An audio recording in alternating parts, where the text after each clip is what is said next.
My girlfriend insisted. My friends are my ride or die. They get a key to our apartment. I said, good idea. Then I gave them a key to a new storage unit containing all of her belongings. Her ride or dies weren't answering her calls when she was alone. 31 male. I'm a logistics manager. My entire job revolves around complex systems, risk assessment, and ensuring things are secure. My condo, which I bought and paid for myself, is my sanctuary. It's organized. It's quiet. Or it was. For the past year, my girlfriend, Fiona, 28, has been living with me. And when Fiona moved in, she came with baggage, not suitcases. Her baggage has names, Becca, 28, and Tess, 29. Her ride or die crew.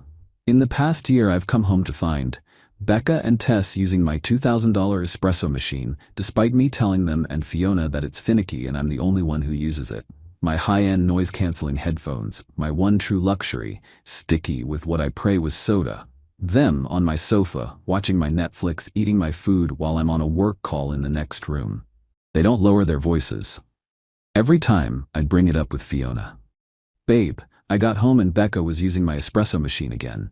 She left grounds all over the counter and didn't clean the steam wand. Fiona would sigh, that deep put-up-and sigh. Alex, it's just coffee. Don't be so precious about your stuff. They're my friends. They feel comfortable here. That's a good thing. It's not about the coffee, Fi. It's about respect. It's my home. They don't just get to walk in and use my expensive things without asking. You're being controlling. They're my family. You can't just expect me to cut my family out. This argument on repeat for 12 months. The breaking point came last week. I was on a brutal deadline, working 14-hour days. I came home on Wednesday exhausted, just wanting to shower and crash. I walked into my bedroom and Fiona was there, with Becca and Tess. They were in my closet, my walk-in closet. Becca was holding my old university Letterman jacket. Tess was trying on a pair of my designer sunglasses. What is going on? I asked. My voice was flat, dead flat. Fiona giggled. Oh hey, we were just playing. Becca loves this jacket, it's so vintage. Get out, I said. What? Fiona's smile dropped. Get out of my closet. Now. Becca rolled her eyes at me in my home. Chill out, man. We were just looking. I don't care. Get out. They shuffled out and Fiona followed, slamming the bedroom door. The argument started instantly. You embarrassed me. They're my friends, Alex.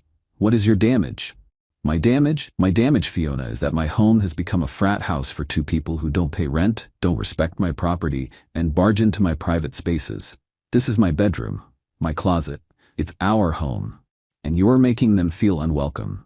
They are unwelcome. I don't want them here when I'm not here. I don't want them using my things. It's not complicated. Then she dropped the bomb, the one she'd been holding. This is exactly what I'm talking about. This mistrust, this control. You know what? If you really trusted me, if this was really our home, you wouldn't have a problem with this. She took a deep breath, striking her hero pose.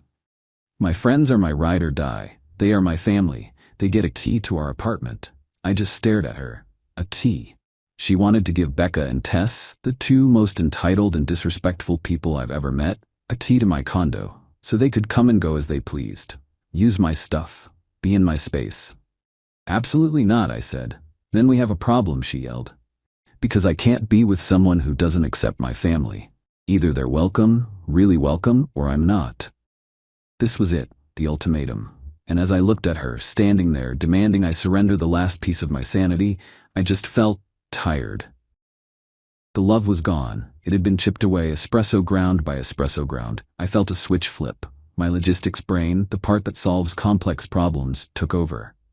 Okay, I said. Fiona blinked. Okay, what? You're right.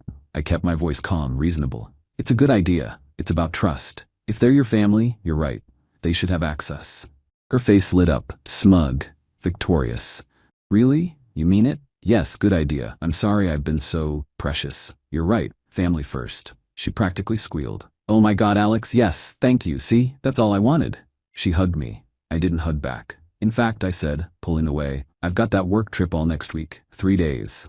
Why don't you, Becca, and Tess have a girls' weekend? Celebrate? My treat. No way. Yeah, go to that spa town you like, get massages, and I'll get the keys cut while you're gone. We can give them to Becca and Tess when you get back. This is amazing. You're the best. She leaves this Friday. her and her crew, 3 days. That's my window. My plan is already in motion. A 10 by 15 storage unit is booked under my name. A man with a van service is scheduled for 10 a.m. Friday, and I have a locksmith appointment for Friday afternoon. She wants her ride or dies to have a key? Fine, they'll get a key, just not to my home. Update 1, it's done. I'm sitting in my condo, it's silent. I haven't heard this level of silence in a year. It's beautiful. But I'm getting ahead of myself. Friday morning, 9 a.m. Fiona, Becca, and Tess piled into Becca's hatchback. "You're sure you're okay, babe?" Fiona asked, leaning through my car window. I was on my way to the office. "Absolutely. Go, have fun, you deserve it, and we'll sort out those keys when you get back. It's a new chapter for us." She gave me a kiss. It felt like kissing a stranger. Becca honked the horn. "Let's go, Fi. Mimosas are waiting." They drove off. I waited 5 minutes, then drove back to the condo. At 10 a.m., the movers showed up. 2 guys paid cash $450 for 4 hours. I was methodical. A logistics manager, remember? Every item that was hers or that she brought into this condo was packed. Her entire closet of clothes, shoes, and bags. The 27 throw pillows on the couch. Her collection of live, laugh, love signs. Her half of the bathroom, which was 90% of the bathroom. All the makeup, all the 400 bottles of shampoo, her laptop, her tablet, her chargers, the tacky floor lamp she bought that looked like a diseased tree. Even the food in the fridge I knew was hers, the almond milk, the kale, the weird diet bars. By 2 p.m., the condo was mine again. It looked like it did the day I bought it. Minimalist, clean. The movers loaded everything into the van. I met them at Secure Space Storage, a clean, well-lit facility about 15 minutes away. I'd rented a 10 by 15 unit, ground floor. They packed it all in. I locked it with a brand new, heavy-duty padlock, Unit 3112. I paid for 30 days in advance, $190. By 3:30 p.m., the locksmith was at my condo. He rekeyed all the locks. 220, no one was getting in. Now the title of my post. I couldn't just not give her ride or dies a key. I promised. So I took one of the 2 keys to the padlock for Unit 3112. I put it in a small, pretty gift box. Then I drove to Becca's apartment. I knew they wouldn't be leaving for their trip until late afternoon. I caught them just as they were loading the trunk. "Alex, what are you doing here?" Becca asked, suspicious. "Just wanted to catch you before you left," I said, smiling my biggest, fakest smile. Fiona's been so excited about us turning a new leaf, about me, accepting you guys as family. Tess giggled. Becca looked smug. "So," I said, pulling out the gift box, "I wanted to give you this, as a welcome to the family present." Becca's eyes lit up. She loves gifts. She opened it. Inside, on a bed of cotton, was the key. "Is this?" "It's the key," I said. "Like Fiona wanted. You're her ride or die. You should have access." "To the apartment?" Tess whispered like she'd just won the lottery. "To her stuff," I said, which wasn't even a lie. "Fiona wanted you to have this." Becca was practically vibrating with victory. She thought she'd won. She thought she'd beaten me. "Well, it's about time you showed some respect," she said, pocketing the key. "Have a great trip," I said. "Drive safe." I went home. I deep cleaned. I ordered a pizza. I watched the movie she always vetoed. It was glorious. Sunday night, 8:17 p.m. My phone rings. Fiona. I let it go to voicemail. 8:18 p.m. Text. Fiona. "My key doesn't work. WTF, did you change the locks?" Text. "Alex, pick up. I'm locked out. Becca is here. Her key doesn't work either." 8:20 call. Fiona. I answer. "Hey, how was the trip?" I asked pleasantly. "What did you do to the locks, Alex? We can't get in. It's cold." "Oh yeah. I had the locks rekeyed. For security. You were supposed to get US keys, not lock us out. Where is my stuff?" I looked in the window. "Alex, where is my stuff?" "It's safe, Fiona. Don't worry. I moved it." "Moved it where?" "To a secure location. Don't you remember? I gave the key to Becca, your ride or die, the key I gave her on Friday." Silence. Just dead air. What key?" "The key in the gift box. The key I gave Becca to welcome her to the family. That key. It opens the unit." The unit?" "Unit 31112. Secure Space Storage. The address is address. It's all in there. All your stuff. Safe and sound. Just like you wanted. Your family has full access." Another beat of silence. Then a shriek. "You moved my stuff to a storage unit?" I did. You said you wanted your ride or dies to have a key. They do. I respected your wishes. This is on them, really. They're your family. They should be there to let you in. Becca doesn't know where that is. I texted her the address right after I saw her. Check her phone. Oh, and the unit is paid for 30 days. After that, the bill is all yours. You should probably get going. They close at 10 p.m. I hung up. My phone immediately started blowing up. Calls, texts from Fiona, from Becca, from Tess. I ignored them. About 30 minutes later, a new number. Her mom, Arlene. I picked up. Alex? This is Arlene. Fiona is here. She's hysterical. There's been a terrible misunderstanding. No misunderstanding, Arlene. Fiona demanded her friends get a key. I gave them a key to her things. You threw her out, Alex. You packed her things like garbage. You can't just do that. Her things are safe, and I'm well within my rights. This is my condo, Arlene. I am the sole owner. Fiona was my guest, and her insistence on her friends having priority over my security ended her guest status.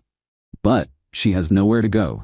Becca and Tess, they won't answer their phones. They just dropped her here. They said this was her drama, not theirs. I almost laughed. Almost. Wow, I said. Her ride or dies ditched her? That's shocking. Well, sounds like a family problem. Luckily, she's with her other family now. You're a cruel, cold man, Alex. I'm a logical man, Arlene. She set the terms. I just executed the logistics. Have a good night. I hung up. I've blocked them all. Fiona, Becca, Tess, Arlene. The last text I got from Fiona before the block was, "You did this on purpose. You knew they wouldn't help me. You set me up." Yep, I did. She's right about one thing. I knew her ride or dies were about as reliable as a chocolate teapot. Their loyalty was purely about what they could get from her, which was really what they could get from me. The moment she became a liability, they were gone. Natural consequences. Now, if you'll excuse me, I'm going to enjoy a cup of coffee from my clean espresso machine. Final update. Hey, it's been about 3 weeks. The dust has mostly settled, but not without one last plume of absurdity. So after I blocked everyone, I had 2 weeks of absolute bliss. My condo was mine. Work was good. I felt lighter. Then I got a call from the storage facility. "Mr. My last name? This is Chad, the manager at Secure Space." "Hi, Chad. Everything okay?" "Well, sir, we have a situation. There are 4 women here, an older lady and 3 younger ones, and they're causing a major disturbance. They're demanding access to Unit 3112. My stomach clenched, but I also felt validation. "Let me guess," I said. "A woman named Fiona, one named Becca, one named Tess, and their mom Arlene?" "That's them. The one named Becca has a key, but it's your unit, sir. You're the sole lessee. I can't let them in without your authorization. And frankly, they're harassing my other customers. They're threatening to call the police for theft." "Chad, you are a champion. Thank you. Do not let them in. I'm on my way. If they call the cops, even better. I'll be there in 15 minutes. I drove over, and it was a scene. Fiona, Becca, Tess, and Arlene were in the office, screaming at poor Chad. The moment I walked in, all 4 heads swiveled. "Alex," Fiona shrieked, "tell him to open the door. You have to give me my stuff." "Fiona," I said calmly, "it's been 2 weeks. I gave Becca the key. Why haven't you gotten your stuff?" "Because," Becca chimed in, jabbing the key at me. "This stupid key is useless. They won't let us pass the gate. They need a code. You didn't give us the code." "Of course there's a code," I said, turning to her. "It's a secure storage facility. That's the whole point." "You did this on purpose," Tess squeaked from the back. "I did what? Rent a secure unit? Yes, I like your things to be safe." Arlene stepped forward. "Enough games, Alex. We are here. You are here. Open the gate, let us get her things, and we can all be done with this." Fiona was nodding, arms crossed. "And you're paying for the moving van. It's the least you can do after humiliating me." The entitlement. It was radioactive. After 2 weeks of stewing, this was their plan. To show up, all 4 of them, and just bully me into submission. I looked at Fiona, at her, ride or dies, who had ditched her, but were now here, clearly roped in by Arlene. "You're right," I said. "Let's be done with this. This is a hassle for me. I don't want to pay for this unit anymore. I'm done." Fiona's face brightened. "So you'll open it?" "Yes, Chad," I said, turning to the manager. "I'm here to terminate my lease. I'm emptying the unit today. Now." "Okay," Chad said, confused. "And," I continued, "I'm going to authorize one person, Fiona, to come with me to the unit. The rest of you, I looked at Arlene, Becca, and Tess. You have to wait outside the gate. Chad's rules. Right, Chad? Chad nodded. Only the lessee and authorized guests on the property. You can't do that, Arlene started. They're my help, Fiona insisted. They're your ride or dies, I know, but they're not on the lease, so they wait, or we all go home and your stuff gets auctioned next week when the 30 days are up. Your choice. Fiona looked at her crew. They looked furious, but trapped. She nodded, her jaw tight. Fine. Chad let me and Fiona through the gate. The other three fumed on the other side. We walked to Unit 3112. I unlocked the heavy padlock. I rolled up the metal door. There it was, her entire life in boxes. Okay, she said. My mom's car is outside. We can start loading. No, I said. What do you mean, no? I mean, I'm emptying this unit, Fiona. I'm not moving it to your mom's car. I'm moving it. Right here. I picked up a box labeled bathroom crap. I walked it about 20 feet, right to the yellow line that marked the edge of the fire lane, just inside the gate. This, I said, putting it on the pavement, is as far as I go.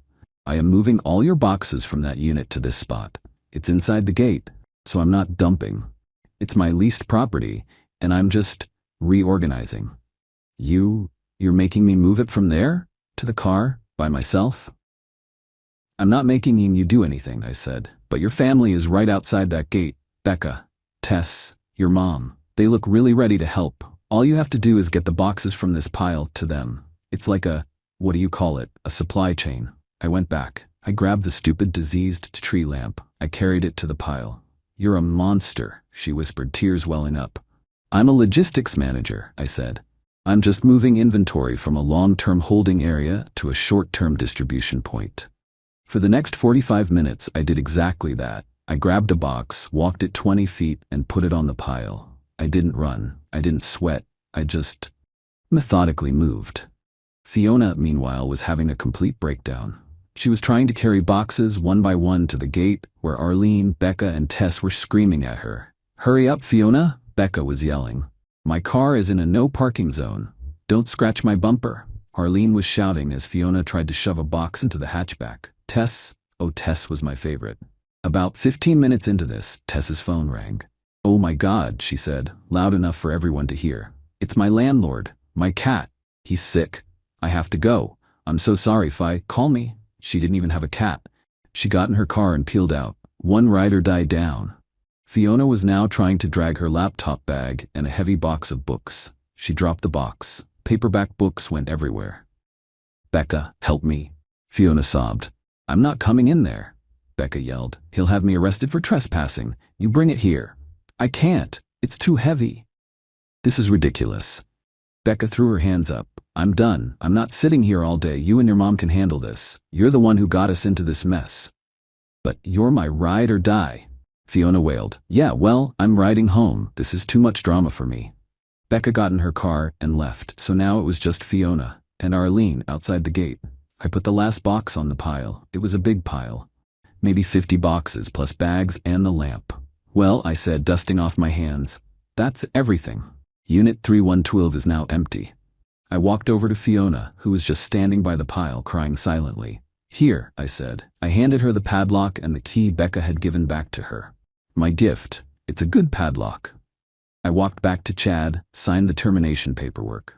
As I walked to my car, I saw Arlene helping Fiona try to shove the lamp into her back seat, scratching the door panel. It was a mess. A huge, public, messy pile of all her stuff. And her ride or dies were gone.